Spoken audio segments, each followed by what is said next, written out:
Good morning बच्चों। Good evening sir. आज हम सीखेंगे area of rectilinear figure. Rectilinear figure कौन से होंगे? जिनमें लाइंस होंगी सर, जैसे ट्राइंगल हो गया, ठीक है, क्वाड्रिलेटरल हो गया, उसके बाद हमारा मतलब सर्कल नहीं है, सर्कल समझ लो, सर्कल रेक्टिलिनियर नहीं है, उसमें तो कर्व पार्ट है ना, तो उसे रेक्टिलिनियर में इंक्लूड नहीं किया जाएगा, ठीक है। जिसमें साइड स्ट्रेट होंगी वो। तो स्क्वायर का एरिया सबको पता है, बताओ स्क्वायर का एरिया क्या होता है? क्या स्क्वायर की सारी साइड इक्वल होती हैं? हाँ। तो बताओ स्क्वायर का एरिया क्या होगा? ए इंटू ए स्क्वायर। पढ़ा नहीं अभी तुमने? होंगे हो? अरे अभी तो पढ़ाया था, फिर बोल क्यों नहीं रहे? रेक्टेंगल, रेक्टेंगल में एक होती है लेंथ और एक होती है ब्रेड्थ, तो L into B. Rhombus, rhombus में चारों साइडें इक्वल तो होती हैं, रोम्बस में चारों साइडें इक्वल तो होती हैं, लेकिन 90 डिग्री नहीं होता, और मुझे एरिया निकालने के लिए हमेशा 90 डिग्री चाहिए होता है। यहाँ भी 90 है, लेकिन यहाँ पे 90 नहीं है। अब ध्यान से देखो, मैंने तुम्हें बताया ना, अगर किसी ट्राइंगल का एरिया निकालना है तो कैसे निकालोगे? बोलो। मैं बोलूँ इस ट्राइंगल का आपको एरिया निकालना है, ये रहा ट्राइंगल, तो आप ये ले लोगे बेस और ये ले लोगे हाइट, और लिखोगे half into base into height. तो मैं यहाँ पे एक फॉर्मूला तुम्हें बता रहा हूँ कि ये फॉर्मूला तो रटवा रहा हूँ तुम्हें, देखो ध्यान से, half into d1 into d2। अब ये d1 d2 क्या है? ये भाई इसके डायगोनल है, मतलब अगर मैं इसकी नेमिंग करूँ ए बी सी डी, तो मैं बताऊंगा ए बी जो है वो आपका d1 है, और सॉरी ए सी जो है वो डायगोनल है पहला वाला, और डी डी जो है वो दूसरा डायगोनल। डायगोनल तो बताओ ना। अगर मैं बोलूं इसका डायगोनल क्या है, ये, अगर आपको इसका डायगोनल ही दे रखा है तो भी आप डायगोनल से एरिया निकाल सकते हो। स्क्वायर का डायगोनल मान लो मैंने दे दिया, मैंने बोल दिया ये है ए बी सी डी, और मैंने बोल दिया ए सी जो है वो है 12√2। ए सी जो कितना है 12√2 दे रखा है, और एरिया निकालो इसका। तो आपको कुछ नहीं करना, बड़ा आसान है, सेम ही formula, half into d1 into d2। अब मजे की बात क्या होती है कि स्क्वायर है, स्क्वायर के दोनों डायगोनल्स इक्वल होते हैं हमारे, तो d1 जो है वही d2 है, जो d1 है वही d2 है, 12√2 इंटू 12√2, क्योंकि ये दोनों वैल्यू बराबर है। हाफ इंटू, अब मुझे बताओ 12 इंटू 12 इंटू, क्या √2 मल्टीप्लाई बाय √2 मैं 2 लिख सकता हूँ? √2 इंटू √2 क्या होगा? 2 होता है ना, तो जो 2 आएगा वो इससे घट जाएगा, आंसर मेरा 144। इसमें घबराने वाली जरूरत नहीं, ठीक है। बताओ कहाँ समझ में लिया? पूछा करो यार, बेझिझक पूछा करो। जी तो क्या देख, मैं तुझे क्या बता रहा हूँ कि अगर आपको डायगोनल दे रखा है किसी स्क्वायर का, तो आप एरिया निकाल सकते हो बड़े आराम से। उसका एक फॉर्मूला है, हमने रोम्बस सीखा ना, तो हाफ इंटू d1 d2 सीखा। अब इसमें एक स्पेशल केस ये है कि d1 और d2 दोनों ही बराबर होंगे, तो d1 क्या है, AC जो है वो मेरा 12√2 है, तो BD भी मेरा 12√2 ही होगा भाई, दोनों बराबर होते हैं इसमें, दोनों क्या होते हैं? बराबर होते हैं। तो 12√2 इंटू 12√2, √2 इंटू √2 2 हो गया, और 12 इंटू 12 मैंने ऐसे लिख दिया, इस 2 से ये 2 कैंसिल हो गया, आंसर आ गया आंसर। ठीक है, ठीक है। अब जो मैंने अभी आपको बोला कि मैं रोम्बस का डेरिवेशन आपको कराऊंगा, वो इसी तरीके से कराऊंगा, ठीक है। अब ध्यान से समझने की कोशिश करना।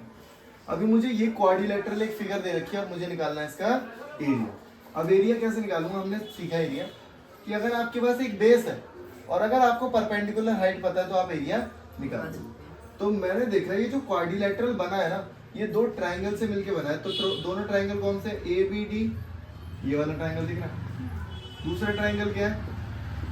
BCD। ABD ये वाला और BCD ये वाला। इसके अगर मैं एरिया निकालूं हाफ इंटू बेस, दोनों का सेम ही है, ये बेस है, तो ये बेस लिया half into base BD into height जो है इसे H1 ले लेते हैं, इस वाली हाइट को क्या ले लेते हैं? H1, या फिर आप AE ले लो, प्लस हाफ इंटू इसका बेस क्या है? Again BD। इसकी हाइट क्या है? FC। तो मैंने देखा हाफ मैं कॉमन ले सकता हूँ, BD भी मैं कॉमन ले सकता हूँ, बचा AE प्लस FC। ठीक है, अब इसी को मैं अप्लाई करता हूँ रोम्बस में। ABCD ये नहीं, इसे O ले लेते हैं।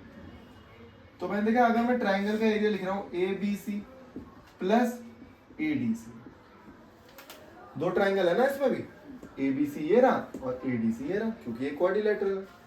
तो भाई मैं लिखूंगा हाफ इनटू बेस क्या है? AC इनटू हाइट ले लेते हैं ये OB। दोबारा देखो, ये वाला ट्राइंगल ले रहा हूँ, ये वाला ट्राइंगल, और इसमें बेस क्या है? ये। हाइट क्या है? ये। उसके बाद हाफ इनटू बेस यही है AC, हाइट क्या है? OD। तो मैंने देखा हाफ में कॉमन निकाल सकता हूँ, AC दोनों पे कॉमन है, मैं कॉमन निकाल सकता हूँ, बचा OB प्लस OD। फिर मैंने देखा यार अगर मैं OB और OD को प्लस कर दूं तो क्या बन जाएगा? मैं इन दोनों को प्लस कर दूं तो क्या बन जाएगा? BD। हाँ DB कह रहे हो? बहुत बढ़िया। फिर मैंने देखा एक मजे की बात तो ये है, ये पहला डायगोनल है और ये दूसरा डायगोनल। आ गया हमारा फॉर्मूला तैयार। ठीक है, तो हमें तो सिर्फ फॉर्मूला याद करना। अगर क्वाड्रिलेटरल का एरिया निकालने को आएगा तो आप क्या करोगे? एक बेस कॉमन ले लो कोई सा भी, और दो हाइट आपको दे रखी होंगी, दोनों हाइट को आप पुट कर दो, फॉर्मूला तैयार। एक फॉर्मूला और है, बड़ा बेसिक है, बड़ा बेसिक, वो ट्रेपीजियम का। वो किसका है? ट्रेपीजियम का। ट्रेपीजियम की कोई प्रॉपर्टी बताएगा मुझे? बताओ, सुना ही नहीं है कभी ट्रेपीजियम? ABCD। ट्रेपीजियम की प्रॉपर्टी ये है कि ट्रेपीजियम में दो साइड हमारी पैरेलल होती है। दो साइड क्या होती है? पैरेलल। तो दो साइड अगर पैरेलल है तो लिखा जाता है A half into sum of parallel side. जो भी दो साइड पैरेलल है ना उनको सम करो, इनटू इन दोनों के बीच की हाइट, इनटू इन दोनों के बीच की हाइट। और ये वाला जो फॉर्मूला आया वो भी यहीं से आया। ठीक है, इसको कर। बहुत ही शानदार क्वेश्चन है इसमें, मतलब मैं तो बता रहा हूँ 9th वाले बच्चे भी नहीं कर पाएंगे, दिमाग लगाना है इसमें। तो मैंने अभी आपको बताया ये एक ट्रेपीजियम है, ये और ये लाइनें दोनों पैरेलल हैं जैसे कि हमें दे रखा है। तो अगर मैं एरिया लिखूं हाफ इनटू बेस, दोनों बेस को प्लस करूं AB plus CD into height AD। अगर मैं इसको हाइट ले लूं, अब दिक्कत सारी है, सारी वैल्यू तो मेरे पास है, ये 8 है प्लस वो 5 है, लेकिन दिक्कत ये आ रही है AD नहीं है मेरे पास। अब यही तो बच्चों को दिमाग लगाना है, ध्यान से देखना। अगर मैं एक लाइन में यहां से पैरेलल खींच दूं ये, तो मुझे बताओ ये 5, ये एक रेक्टेंगल बन गया। हाँ। ये 5 है तो ये यहां से यहां तक कितना हो गया? 5। बहुत बढ़िया। ये पूरा 8 है, ये 5 है तो ये कितना हो गया? 3। बहुत बढ़िया। क्या मैं इसको, मैं पॉइंट को E लिख देता हूँ, तो हमने क्या पढ़ा, इसको मैं H लिख देता हूँ, तो क्या इन दोनों का स्क्वायर, क्या इन दोनों का स्क्वायर इसके बराबर होगा या नहीं होगा?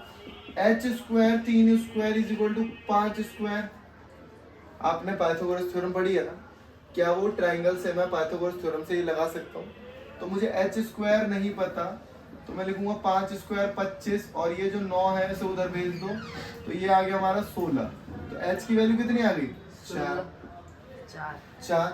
यहाँ पे हमें 4 रखना, हाफ इनटू ये कितना है? 13 इनटू 4, इसको कट करो इससे 2, तो ये आ गया 26 मीटर स्क्वायर। जब तक आप प्रैक्टिस नहीं करोगे तब तक कुछ नहीं होगा। ठीक है, इसको 2 बार देखना है, समझना है, फॉर्मूला अच्छे से याद करना है। ओके।